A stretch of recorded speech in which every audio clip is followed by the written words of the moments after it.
Amoebic മസ്തിഷ്ക ജ്വരം ഉണ്ടാക്കുന്ന നെഗ്ലേറിയ ഹൗലേറി എന്ന അമീബ അപകടകാരിയാണെന്ന് ആരോഗ്യ വിദഗ്ധർ. വേനൽക്കാലത്ത് കെട്ടിക്കിടക്കുന്ന വെള്ളത്തിൽ കുളിക്കുമ്പോൾ ശ്രദ്ധ വേണമെന്നാണ് നിർദ്ദേശം.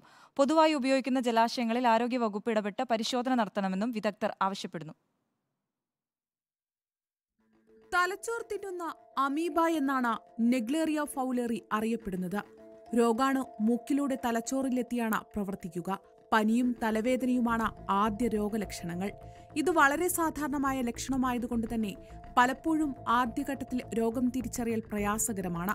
രോഗം ബാധിച്ചുവെന്ന് തിരിച്ചറിയുമ്പോഴേക്കും ഏറെ വൈകിയിരിക്കും. 90% മുകളിലാണ് മരണനിരക്ക്. നാം ഭീതിയോടെ കാണുന്ന നിപ്പയേക്കാൾ ഗുരുതരമാണെന്നർത്ഥം. രോഗത്തിന് കൃത്യമായ മരുന്നില്ല. പല മരുന്നുകൾ ഉപയോഗിക്കുക മാത്രമാണ് പോംവഴി. ഈ അമീബയെ സാധാരണ നമ്മൾ ബ്രെയിൻ ഈറ്റിംഗ് അമീബ എന്നാണ് പറയുന്നത്. ഇത് തലച്ചോറിനെ ബാധിച്ചു കഴിഞ്ഞാൽ തലച്ചോറിൽ അത്രയും കൂടുതൽ ഡാമേജ് ഉണ്ടാക്കും.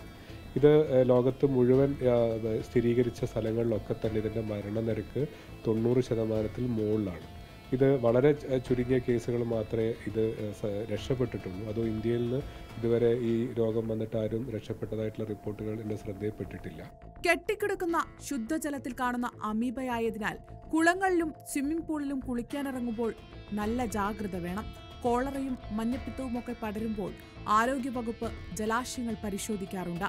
ഈ അപകടകാരിയായ അമീബയുടെ സാന്നിധ്യം ഇത്തരത്തിൽ വെള്ളം പരിശോധിച്ച് കണ്ടെത്താമെന്നാണ് വിദഗ്ധർ പറയുന്നത്.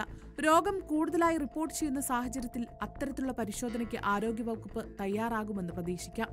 റിപ്പോർട്ടർ, കോഴിക്കോട്.